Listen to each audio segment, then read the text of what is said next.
This is an intro. Intro. Hustle and Float Chart with your boy, My boy, Matt Wolf and Joe Fear.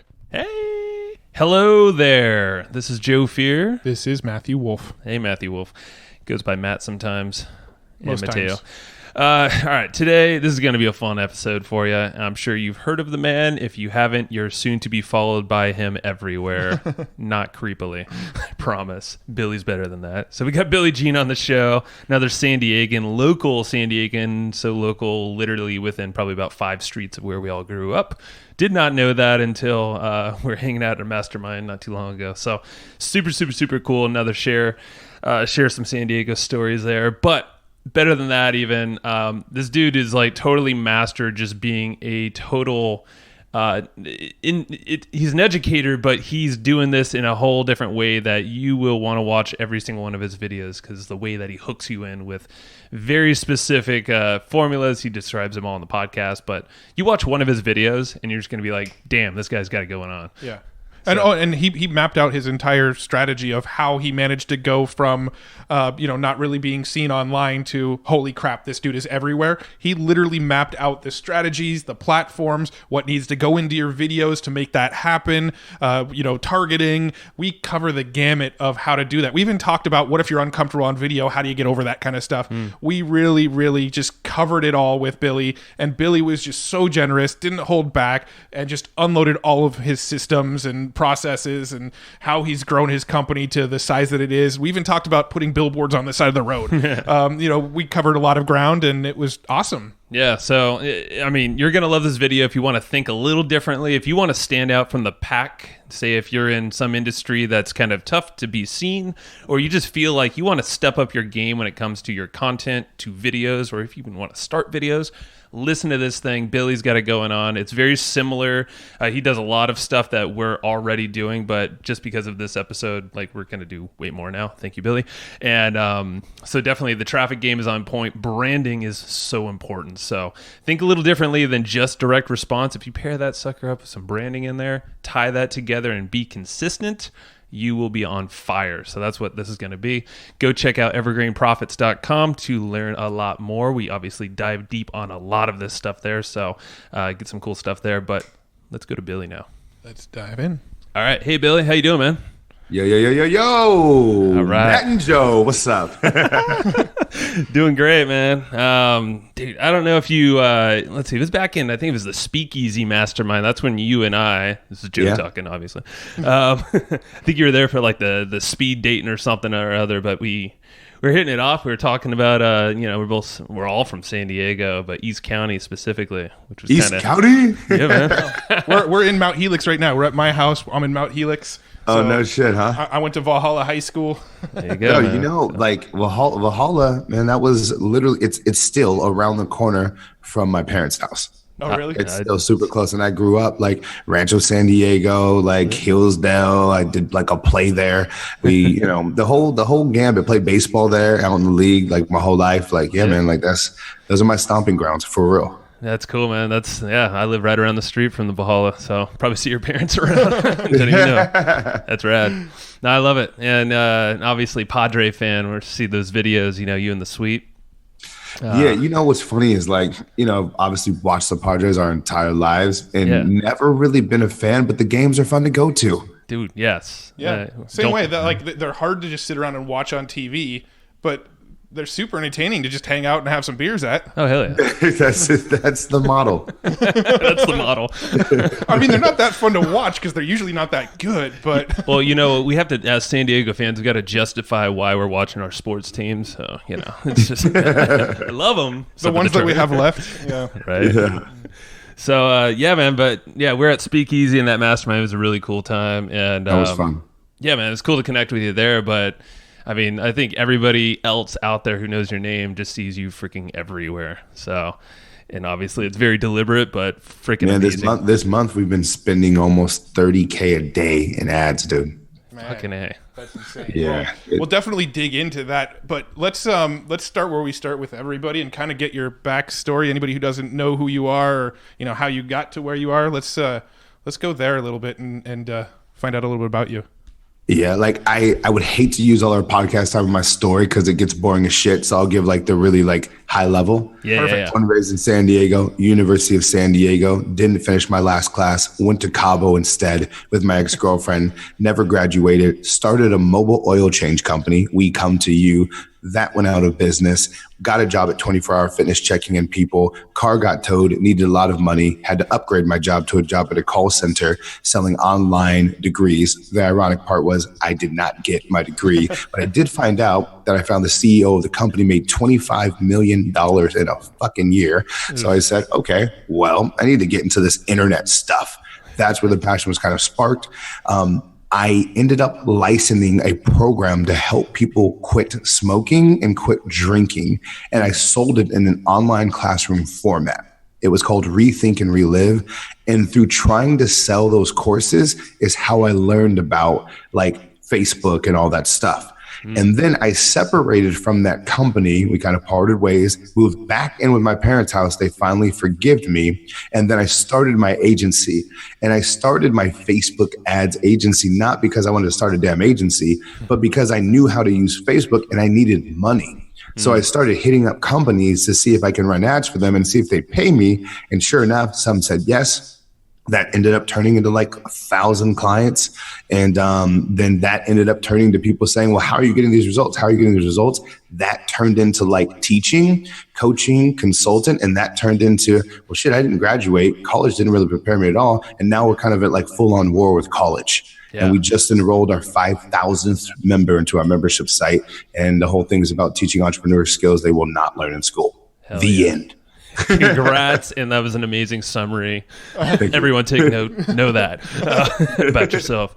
No, I know the because I've seen you tell that story about the university or college you're working for, and I know a bunch of people that actually worked in that same office building. So I know. Dude, if you're from San Diego, everybody has at least one or two people that worked at Ashford. Yep. And everybody says, yeah, there was some good money made. Obviously, the higher ups making a lot of it, but it was like, fuck, it was horrible. You know, it's just like, Yep. But I'm sure you took a lot of stuff from there, maybe sales team. Oh man, incredible. I like it. I would not change the experience, right? Granted, my position is on it at this point, but I would not change the fact I went through that. It taught me so much. Yeah. So I'm happy that I did. Yeah. And I like that you said the agency, because we had agency for years and we always kind of saw it, and for the same exact reason you said. But it's amazing because if you have an agency, you're almost getting paid to learn. You're just constantly experimenting. Exactly. It's with other people's money. Yeah, exactly. Right. Dude, I tell people that all the time. I said, we'll never, no matter how large our courses and trainings get, we will never, ever stop doing agency work because that's where we learn the most, and we will always be practitioners of what we do. And that's the only way to learn. I mean, it's the best way to learn, to start applying that stuff. Yes, sir. So, no, solid story. So agency, so where are you at right now? So you have the agency side, you have the membership. What is that? We changed the model with the agency though. So like when I was like really doing it at scale, it was all about working with franchises, right? So we did local lead gen for like almost every health and wellness fitness franchise that you can name of that you see outside. That was like our bread and butter. That was our sweet spot. Now the model has shifted to equity deals and partnerships. Because what I realized is through doing all of that, I'm sitting here getting paid out monthly, which at the time it was great. It was more money than I've ever made. But then I realized, wait a second, we just brought this gym 600 members that are paying $170 a month forever. And I'm getting paid how much? Yeah. I'm like, this is fucking stupid. And so the skill set just kind of like, I started to become aware, like, holy cow, like there's not a lot of people in the world who can really do this like that. Yeah. And as a result, I was like, well, if anybody comes now, it's $30K up front and I'm taking at least 25% of your business or we're not having a conversation. Fucking A. There you go, man. I mean, we've been burnt, with our agency. You do the best work possible. Everything's increasing, and say a new marketing manager comes in on their team. Yeah. I'm going to bring in my own marketing crew, online marketing crew. You're out. Or like you said, you're making them a shit ton of money. Oh, I'm still capped at whatever retainer. Exactly, man. So that's when it all changed for me. I just said, no, I'm just not going to do it like this. But the beautiful part is once you have the skill set, you can monetize it any way you want to. Yeah. So I always tell people, I'm like, dude, just learn how to get customers using online ads and you'll be able to make as much money as you want. Simple. Oh, yeah. Yeah, I mean, we had a very similar experience with agency work where we were doing agency work. And then some of the products that we were promoting as an agency, we found out had affiliate programs. So they were actually paying us on retainer. We were $5,000 a month to work with us. We were a content marketing agency, and we were growing their business. And we realized they have an affiliate program where they're going to pay 50% commissions if we make sales on their products. So what we did instead was we left the agency business, turned around, promoted the exact same products we were promoting before as an agency. And how much more money did you make? Oh, it went from $5,000 a month on one specific product. In general, went from $5,000 a month to $30,000 a month. Dude, and watch this. That's the wisdom that comes with being in business, though, right? Is you understood that there was a better way to do it and to make more money for doing the same exact thing you were doing. Yeah. And that's I always tell people, like, if you're navigating this business world without a coach, you may think you're doing good, but in actuality, you may be missing the entire enchilada. Yeah, 100%. And it's that lateral thinking. It's just getting out of that box a bit. But you got to get your feet wet somehow. So I love that. The agency is like the best battle. You know, it's like that's your best school right there. There you go. Just get in there and do it. So your outward appearance, man, you're on every platform I can even think of. Yeah, I don't know. Twitter? Are you on Twitter? You probably we actually don't fuck with Twitter that much. We should, though. It's funny because we actually had a call with Vince Reed, and Vince Reed was really, really talking about the power of Twitter and how he pushed me towards it too. I need to get on it. He tells me, he's like, "Hey, Bill, you been on Twitter yet?" Though I'm like, "No, I haven't, but I'll do it. I swear." I love it. Well, but it seems like you've kind of got a system down where once somebody enters your like ecosystem, once they discover you once, they can't get rid of you. You're everywhere. I go to YouTube, I see you. I go to Facebook, I see you. I flip through my Instagram stories, I see you. You're just everywhere now. You know, it was like I'm learning about the advantages of brand. And before, when I came into this agency thing, it was very simple. If I didn't make the client money, they wouldn't pay me. So like I never had the luxury of not being able to not be good because I wouldn't make any money. And to do that, direct response is where the customers ended up seeing that return. And that's what they were willing to pay a high price for. So my whole foundation training learning was about direct response acquisition. So I got good at the hard shit first. And then what I've realized over the last like 4 years of probably advertising pretty heavily to build our brand, all of a sudden it's finally paying off monetarily. Like we'll get people that just go to our website and buy stuff. Now that sounds kind of small and insignificant, but that shit never happened before. Right. Like that was, you know, and so I'm starting to see it. And then like, you know, the speaking gigs are coming and then like the cool podcasts and all these things and all the opportunities that I always went like, damn, I should probably do those things. Now they're happening. Yeah. But it took millions and millions and millions of dollars to build the brand. It took so many, you know what I mean? So like, I'm really understanding the value of like building something kind of long-term and going all in on brand. Yeah, no, I love that. Cause I mean, if you're just a direct response marketer, if all your focus is just let's drive some traffic to this landing page and try to sell them. Well, you know, 98% of the people that land on the site are like, I don't know this fucking guy, and they're gonna click away. Now, when you have someone like you know, your credibility, your brand, or like a Ty Lopez brand, where you see him everywhere, they land on the page and they go, oh, I've seen this guy around. This guy's doing good shit because I've been seeing him everywhere. So what he's doing must be working, and it just, you know, it's like a invisible conversion booster almost. Hell yeah, it's extreme. Like we're doing another $2,000 to $3,000 a day on our website because when we run ads, we're getting like people that just come there and they buy. And here's the messed up part is I was ignoring that dude for like, I don't know, years. And then finally one of my team members, he goes, bro, like at my previous job, he's like, we made so much money from our website. Can you just allow me to just put up like a whatever basic WordPress site and like one that you approve? I'm like, all right, whatever, do it. And the next thing you know, 2 to 3K every day. I'm like, wow. How much money was I sitting on from being so, you know, resistant to change, lazy, whatever the hell you want to call it. And I just missed out on all that money from being fucking stupid. You live and learn, man.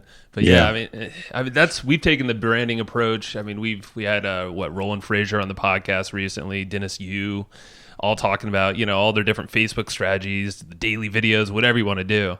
But if you pump a little bit of traffic behind there, have some laser like targeting, maybe go a little wider. It's amazing how often we'll go to, you know, meetups, masterminds, are like, dude, I see your shit everywhere. Yeah. everywhere. I'm like, it doesn't take a lot of money. Well, and it's always It scary doesn't. for That's what people don't understand. It doesn't take a lot of money. And here's the thing: if you're making more money than you spend, you actually get paid to build your brand. Oh, totally. For sure. Yeah. I mean, I think a lot of people just get scared away by the fact that if I run an ad and all it's doing is growing my brand, making me seen more, I don't see a direct ROI on that. And I think that's where people kind of get hung up. I mean, what sort of advice would you give to people who get hung up on I'm spending money on pumping this video everywhere, but I can't see an ROI on my Facebook ads platform, so does it make sense to keep running it? Well, I asked them the simple question, like, how long do you plan on being in business? You know, if this is like something you just got into to like make a quick buck, well, then maybe you don't give a fuck and you're probably going to go out of business anyway. But if you want to last, like that's what it takes. But then I'll kind of dive into that and I'll flip it. So what I've learned is that you can make money the first time someone sees you. And this is an unpopular topic that is not spoken about a lot right now because everyone's living in the layers of, well, you show them once and then you have to retarget them and then you do this and then you do this and then you can ask them for a sale.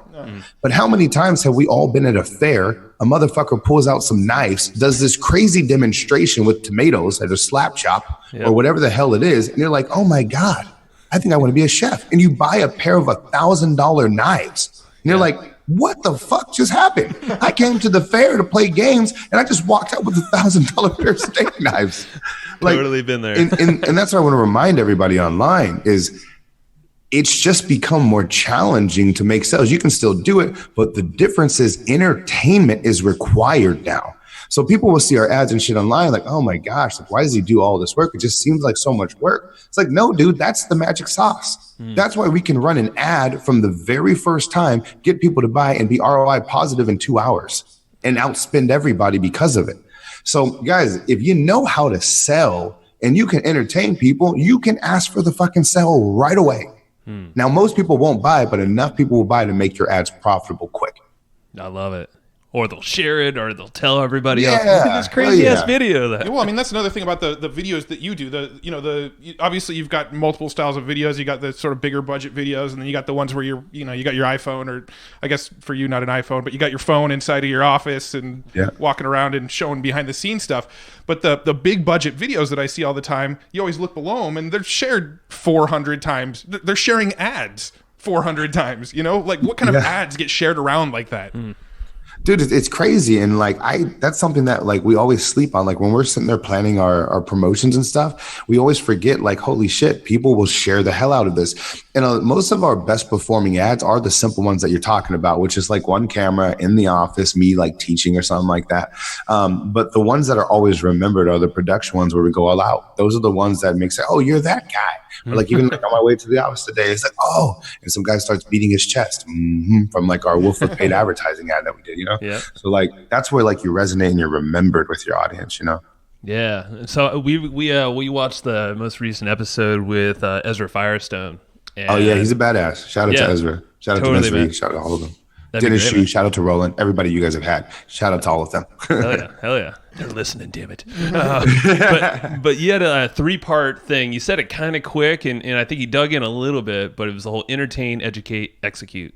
Yeah. And in that order. Let's dive into that because it seems like that's just the backbone of everything you do. So just to clarify, before you dive in, are we correct in thinking that you actually put entertainment above the actual education when it comes to these like branding ads? Yes. And it sounds weird. It's like that. Most people would say, well, that's fluff. That's bullshit. No, listen, it's if no one's listening to you, it doesn't matter what the fuck you say. Let me repeat that. If they can't hear you, then you can say the smarter, you can literally spit out the cure to cancer. Who cares? No one can hear you. So the first step is entertainment, AKA get attention. And getting attention is a weird thing because people have to realize that getting attention is about meeting the customers where they're at, not where you're at. So for example, at this point in my life, I realized that money does not make you happy, right? Success is different than fulfillment. But if I go out with an advertisement that says, hey, you want to be successful, but you should focus on fulfillment and doing good for others. Like, it's like, all right, you're corny, da-da-da. Yeah. But if I create an advertisement and it's me driving around in a Ferrari with my daughter, people are going to be like, this guy's kind of a douche, but I'm interested because I've always wanted a Ferrari my entire life. How the fuck did he get it? Even the people that don't like you, they're like, this is full of shit, but let me watch this to see how he did it. And then the good people are like, there he is again. That's cool. I'm inspired. Right. So you like a lot of people are uncomfortable with this notion of kind of doing douchey things to get attention. I don't know if they're douchey. To me, they're required to help people. Yeah. Like I don't show people like my cars or my office or, all the cool shit, the trips and all that stuff because I give a fuck. I'm there. I have it. I don't need to show it. I do it because they care, regardless if they admit it or not, and they respond. My best organic post of all time was a picture of my fucking Ferrari. That includes the birth of my child. Wow. People swear they don't care about all the materialistic shit, but let me be very clear. That is fucking wrong. Yeah. So once I have their attention, then I get their name, email, and phone number. Now I can say, by the way, the fact that you clicked on an ad because I had a Ferrari in it, well, you're a douchebag. And that's okay, because I'm going to show you and educate you on how not to be that way and what you should really be caring about. But I got to earn the attention first, and then you educate. And once you educate, it's all about taking action. That's the execution part. Love it. Yeah, and that's the thing. Like everybody, or a lot of people, including us, we've been guilty of it a lot, is you go straight to the education phase. And it's like, yeah, you might be putting some great-ass value out there, maybe the best traffic secret, whatever it could be. And like you said, if you don't have that attention, that prior entertainment phase, I mean, what's that going to do? And I think it's helping you with putting your daughter in the back seat there in her car seat in a Ferrari. See, that's the counteract the doucheness. It goes, you're like, you're such a douche. And you're like, well, that is kind of cute, daddy and daughter. Exactly, man. He's a douche, but at least he's a family man. Yeah, exactly. That's it. That's it. I love it. So what's the thought pattern behind these higher production videos you put out there? So, like I'm sure there's a lot of thinking behind it. You said with the I think you watched a movie for, I think it was the Last Showman. The Greatest Showman, yeah. Or Greatest Showman, It's about two things, Zags and Trends.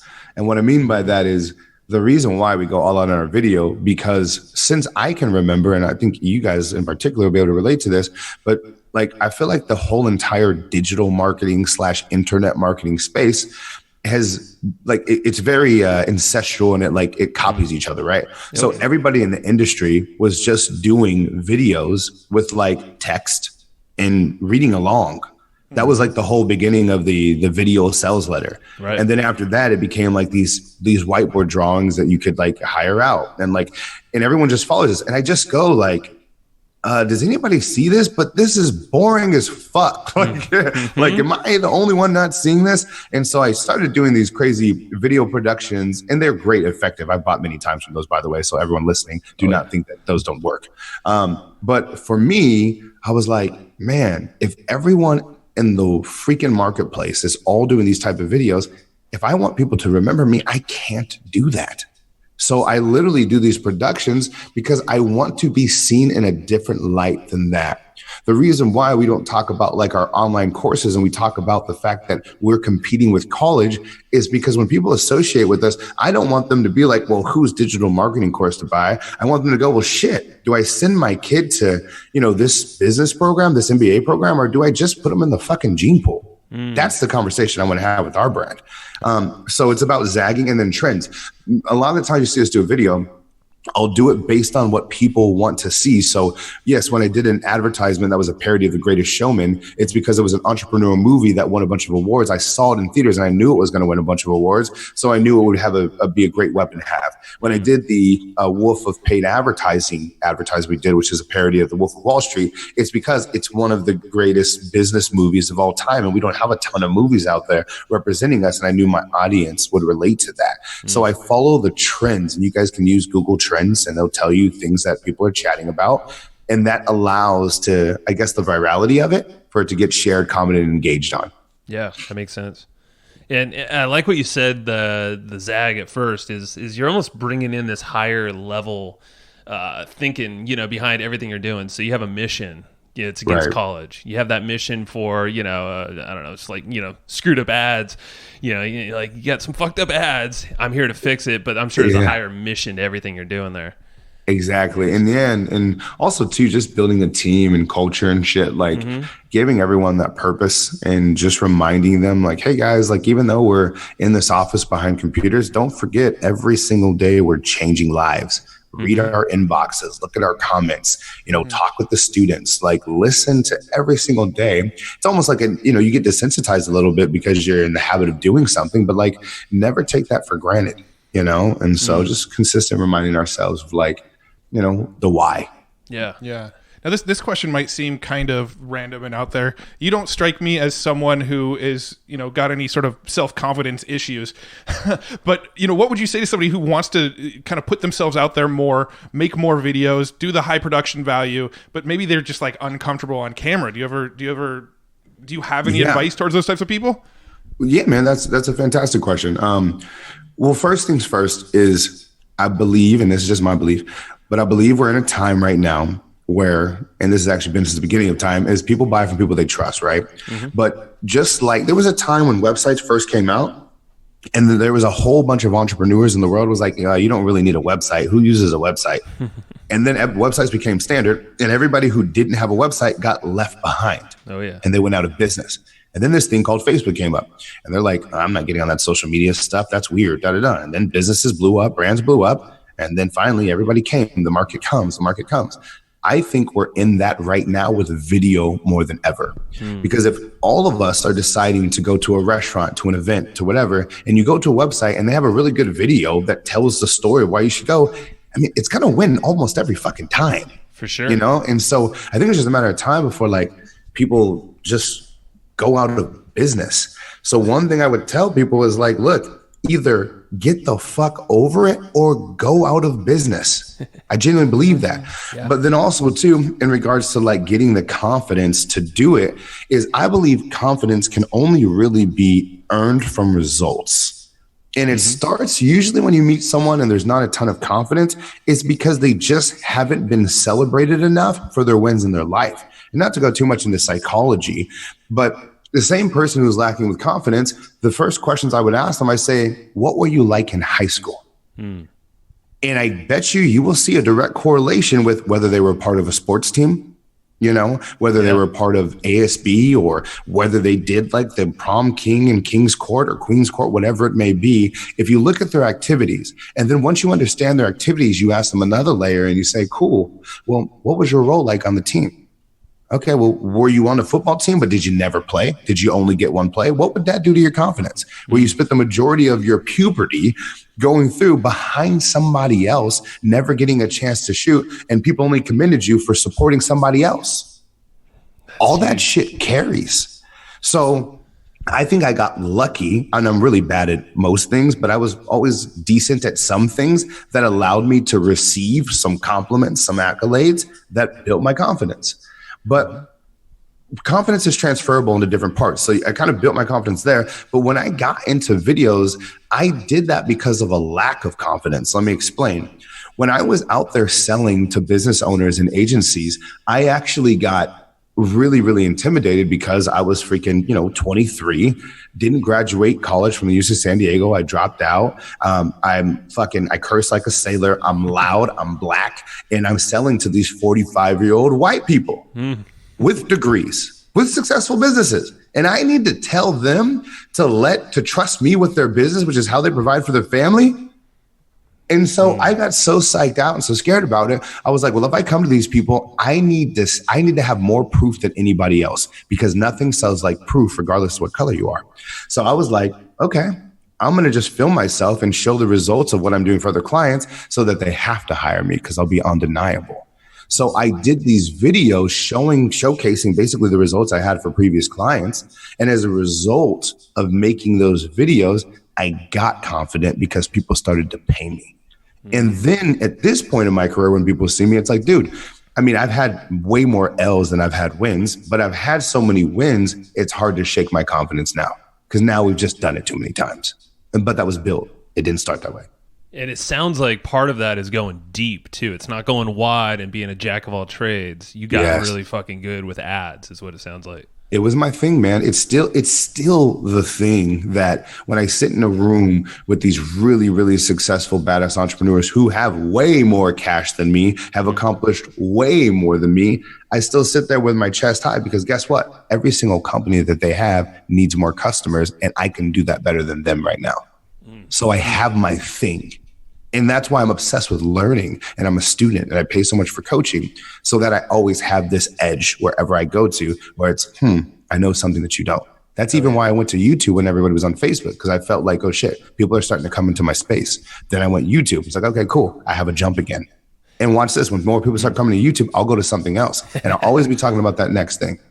So you got two things that you just said that I want to bring up. First one being, where do you go to learn? So who do you follow? What kind of resources do you tap to always be on the leading edge? Good question. So peer mentors, and then also like paid mentors, I'll call them.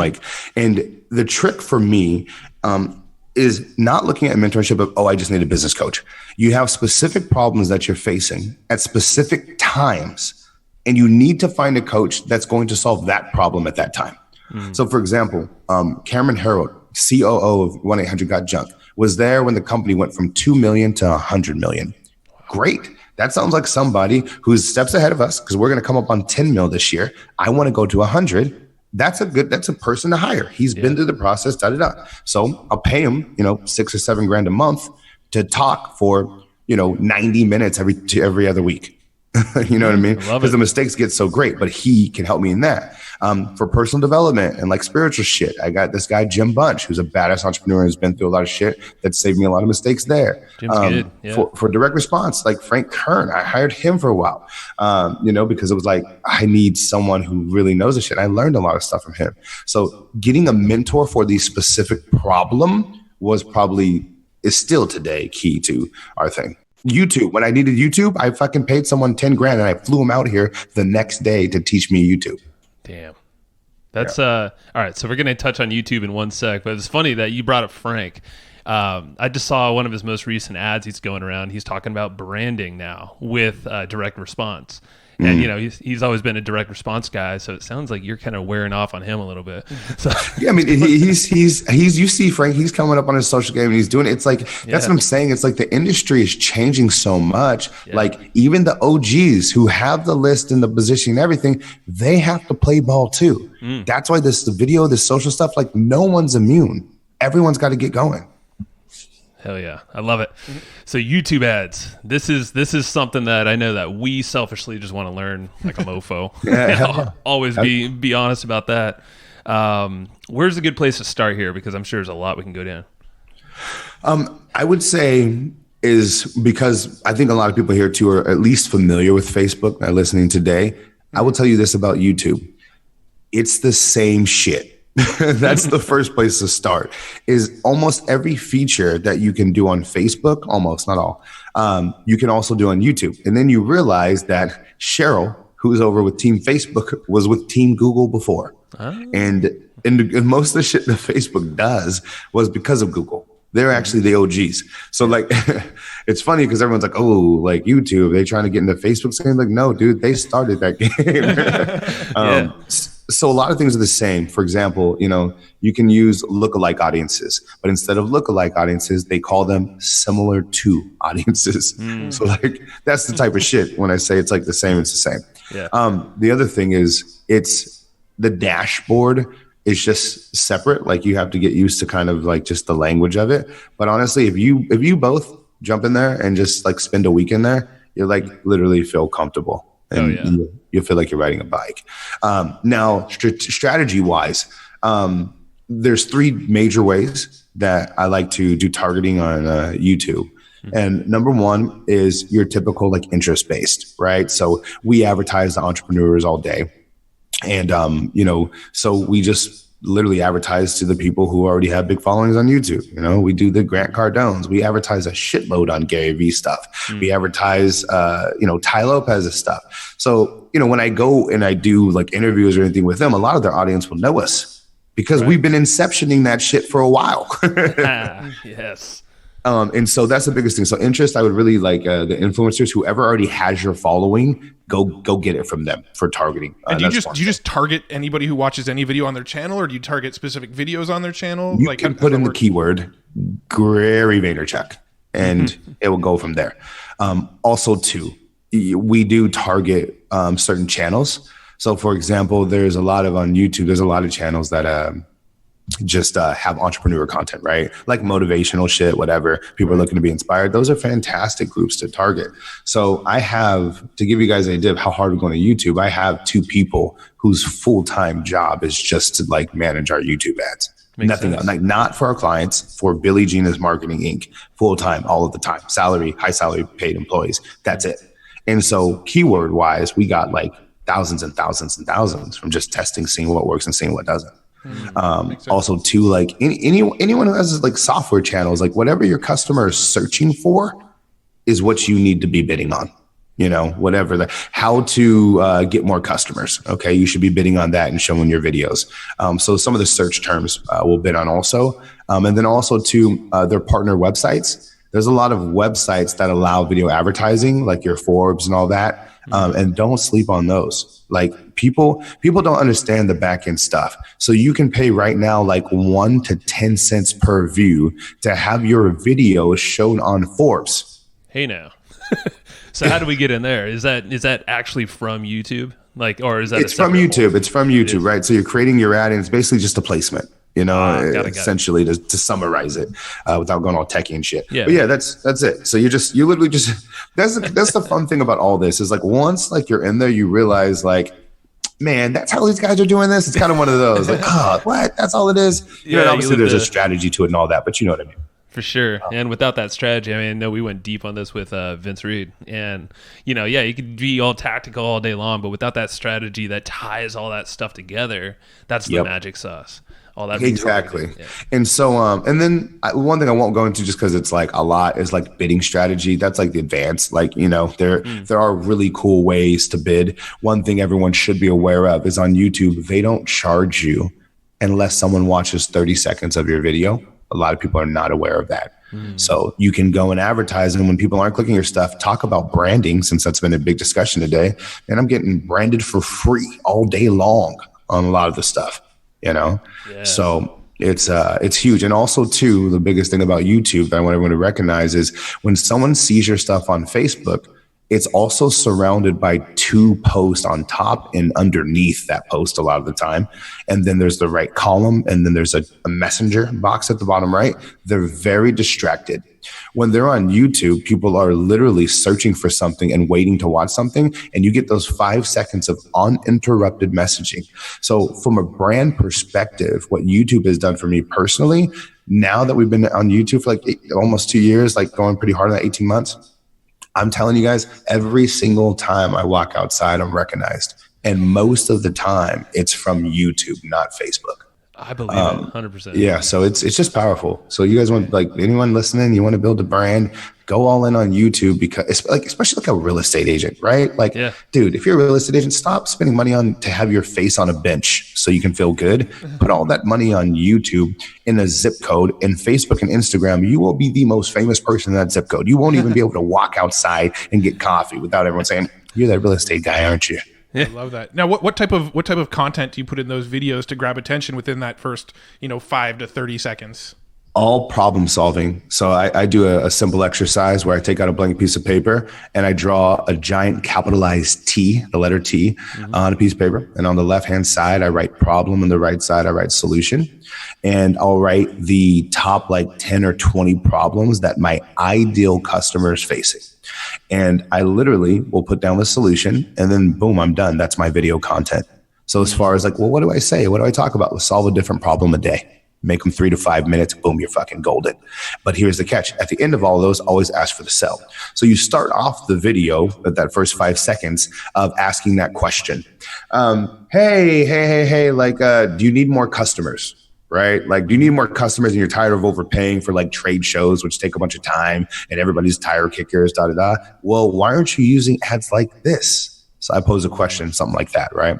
And then also too, I always include props, music, and environment in all of them. So, maybe it's an oversized calculator. Maybe it's a giant box. Maybe it's anything abnormal that people wouldn't typically see is the whole gambit. Next is music, audiojungle.net. You can search for music by emotion. You can use it legally for $8. Find a song. Third is environment. Choose somewhere that people don't typically see. So when you pose a question to solve the greatest problem that they're facing, include all three of those elements, regardless if you're a camera person or not. You can all do this.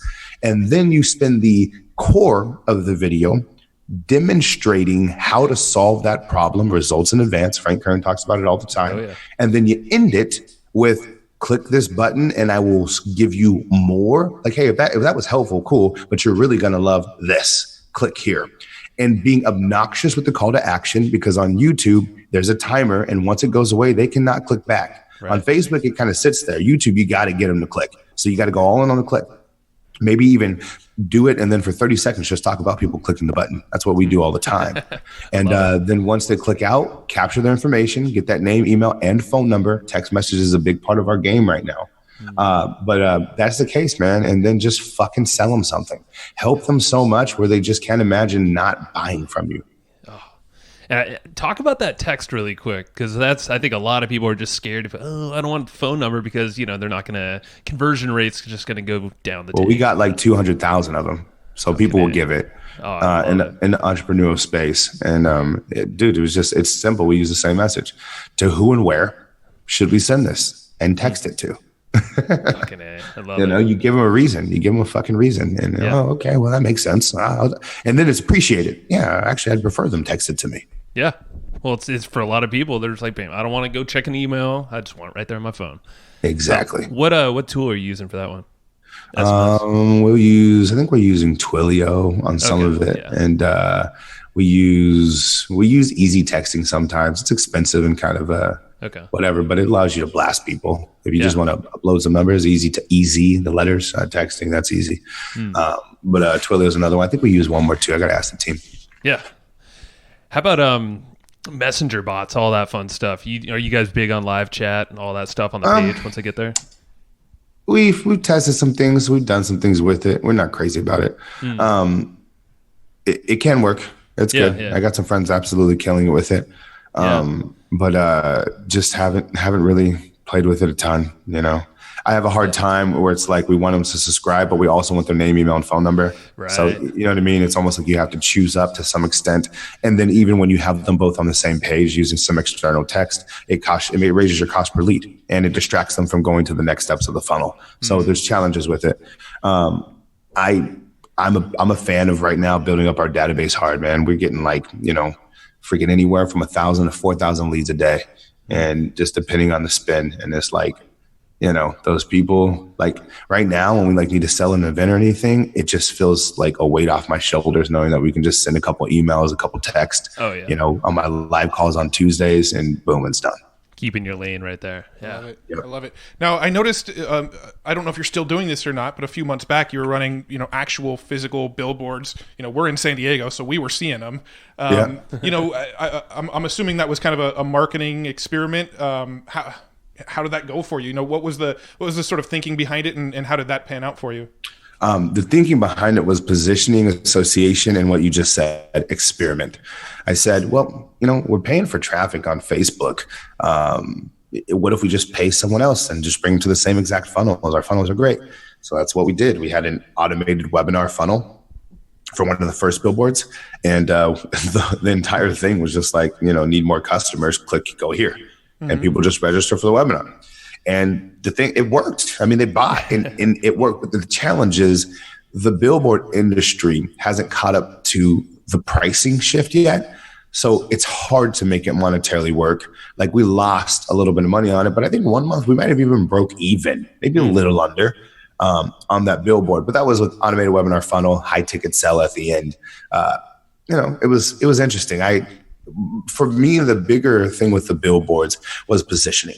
Right. The only people you see on a billboard are fucking like Coors Light Oh, yeah. McDonald's, like, you know, the absolute biggest companies in the world. So if the biggest companies in the world are doing it, and then there's Billie Jean as marketing, well, shit, these guys must be big too, you know? So the positioning, but then also too, the reason why I was willing to make the investment, because for most people, the billboard is a one-time 3-week promotion. Me, I'm like, bitch, please, I'm turning that shit into a YouTube ad about my billboard that lasts forever and forever give me the position. So now, if you look at our videos, you'll see our billboards like subtly in the background all of the time. You know what I mean? I love that. I mean, another sort of like, I don't know if it was intentional or not, but I remember when you got your first billboard, I think you posted a picture of it on Facebook, and then a shit ton of people started sharing the post about you putting up the billboards, and then an entire debate ensued in the comments about whether or not it was a good idea, and dude, just that social post was like a viral post. Dude, it honestly, like, because of that, all of our billboards have been ROI positive. Yeah. But if I'm just going billboard to like mechanism, you know, they're whatever. But like when I go like billboard to share people, to tell them I got a billboard, it's like, whoa, this was great. I could see that working there. You still running them, or is that kind of experiment over for now? One more time. Are you still running those billboards? We're not right now. I think the max we did like 4 at a time one time. That may have been when you guys saw them. I mean, it's expensive. That was $36,000. Yeah, like, I was gonna say 3.5 weeks. So for us right now, no, I would definitely do a billboard again for something, but I would leverage it the same way we just talked about. You know, like don't go into a billboard with like, oh, I need my business to build off this. Just, you know, it's a piece of the equation. Makes sense. So I want to go back really quick and to your team, your office, all that stuff. I think you're downtown, right? San Diego? Yep. Yeah. So what was that shift? So building a team, you know, a lot of people, they'll hire a VA to start, or maybe a project manager, support person. Yeah. How did that look like for you? Because now you have, how many people do you have there? 20 something? Shit. I think there's like 25 of us or something like that. And I think we'll be at 30 by the end of the year. Yeah. I mean, I think for a lot of people, that's a big hurdle to get over, is to like start hiring and hire that many people too. Yeah, there's 2 things that happen with that. One, I was solo and I was making like cool money, and I walked into my boys' office and like they were like shooting basketball, drinking beer, and there was a couple of people there, and I was low key like jealous, and I you know, sometimes you get jealous, you say some stupid hater shit. All of us do, including myself. And I hit him up. I was like, man, you got all this office. This is cool and all, but like, dude, what's your overhead? Like, you have so much expenses. Like, this is. What the hell? Are you, like, you know, trying to almost make him feel bad for doing it. And he goes, let me ask you a question. Would you rather build a dream by yourself, or would you rather build it with your friends? I said, well, fuck you very much. I get it. and from that moment on, I made the decision. But the reason why most entrepreneurs and just most entrepreneurs listening to this podcast right now won't go and hire the employees is because a lack of predictability with sales. Because once you get employees, that's an expense that's always there. But sales aren't always there. And the reason why I do it is because most people don't have a predictable way to get customers, aka a funnel, aka advertising that works. And so remember, like when I like got going, that's how I came up, as in direct response. And so for me, I had this funnel that like made me 10 grand in a day. I went from broke at my mom's house to next 10 grand because so many people scheduled an appointment. I sold them on the phone. Once I had that funnel for a while and I realized I can press a button and get clients just like that, my fears of getting an office and doing all of those things diminished. They didn't go away. They were just smaller. I still had that like, oh my God, what am I doing? And there's like anything else, right? You do something long enough and then go. Like right now, if I'm like, shit, I better have 500K in the bank to make sure everything goes. At one point, I literally would have had a heart attack and die. Now I'm like, yeah, you know, that's a business player. Got to do it. It's part of every day living now. It's practice, right? Like just you do it and you get used to it. Who was your first hire? An account manager to help me fulfill on the clients that I was selling. So a lot of times people get stuck because they go sell. And then they try and fulfill. And when they fulfill themselves, they stop selling and they keep running back and forth. Some people do that their entire careers, 30, 40 years. So I hired someone to fulfill and I had to train them on how to do the Facebook ads so that I could focus on selling. And then once I had enough people to fulfill, then it was like, okay, I need someone to sell, so I can't do it. And then, you know, operations comes in and everything else. I think that's super smart, and people should probably resonate with that because we've been in agencies, partnered with them. That's how we kind of got our agency off the ground, was leverage other successful agencies locally just for other aspects, just bolt on. But some of the ones that went down that we were partners with, or even other ones we've seen, they're really fucking good salespeople. But the delivery just might be a little shaky. Or, you know? Man. Yeah. And it's like, dude, it's your reputation. You have to give that value. You got to keep selling, like you said as well. Yeah, man. I don't know. It's just it's interesting. I'm happy you said that, the fulfillment, because that's something that kind of gets lacking when you're out there just hustling. You know. Right. Yeah, man. It's a real thing. So what's because I know you want to scale up to 100 mil. Well, you are scaling 100 mil. What's the next step for you? As a company there. I said it as a reference earlier, and I actually caught myself. You know, turning 30 a few months ago, and fucking, you know, kind of looking at life and going through some transitions. I was like, you know what, like. My life isn't to build a business. My business is to fill my life, and making this transition. I think for me, it's if I made the amount of money I make right now for the rest of my life, I'd be cool. Well, I wanted to exit, but I'd be cool if I did. And if I want to get the company to a place where it's so healthy, where all of my team is making great money, they're super proud. So like the financial stress is out of it. And then I just want to use that money to like grow our impact and just like help people and do cool shit, like do crazy ass marketing experiments and just fucking have fun. Like if we stayed at 25 mil a year and got there, if we fucking stayed, no, I don't want to say where right now, but if we stayed like 25 mil a year and like did it and we were super fucking happy and everyone was earning what they wanted to, and we got to do all these fun marketing experiments, you know, connect with the largest entrepreneurs, musicians and athletes in the world and teach the world about business. Dude, I'm happy. That's a happy life. If I can show up to my trainings on Tuesdays and spend the weeks messing with my team and family, like that's cool. You know, I think too many times we just fucking forget to set a destination. Yes. And as an entrepreneur, you guys know how it is. We just fucking go and we forget, like, what? Hold on a second. Why the fuck am I doing this in the first place? All the time. You got to be deliberate. Yeah. And it's funny you say that, man, because we say our favorite part of the business is literally this right here, is the podcast. It's connecting with new guys. It's at a totally deeper level than you normally ever would. Even if you're, you know, because we do work out of our office for the most part, our home offices. We collaborate and meet up all the time. We have an office here as well. But this is the funnest time, is networking, masterminds, podcasts, and then educating too, training. Dude, it's fun, right? It's fucking fun. Love it. I appreciate you guys. This has been fucking dope. Yeah, it's a breath of fresh air, man. Well, what do you got, Matt? I was going to ask our wrap-up questions unless you had something else. Go for it, man.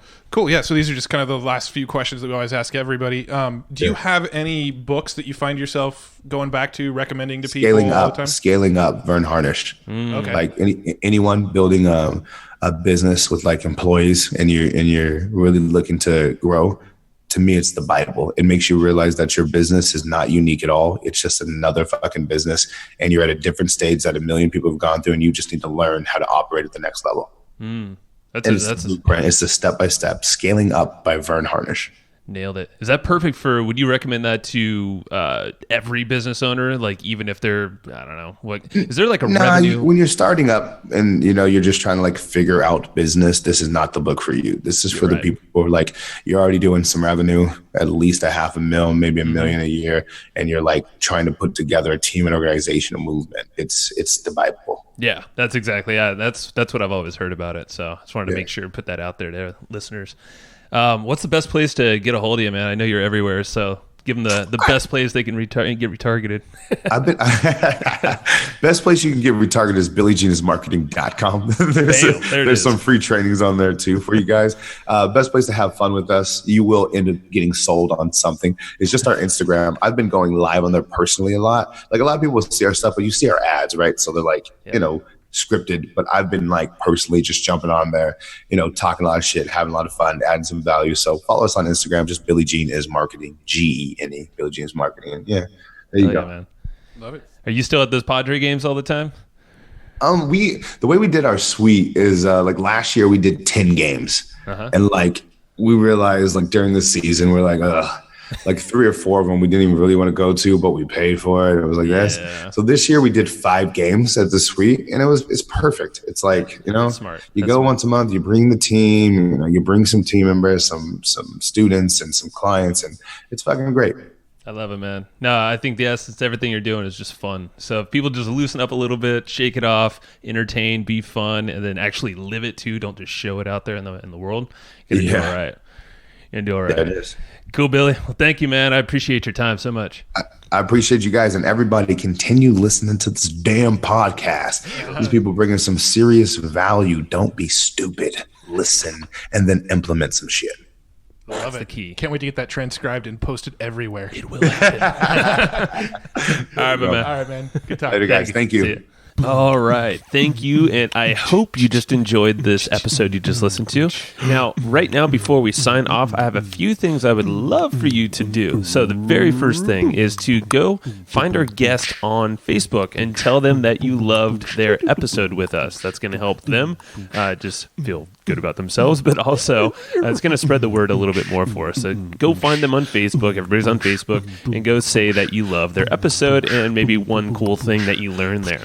The second thing is to go to iTunes and subscribe to our podcast. Just look up Hustle and Flowchart and hit the subscribe button.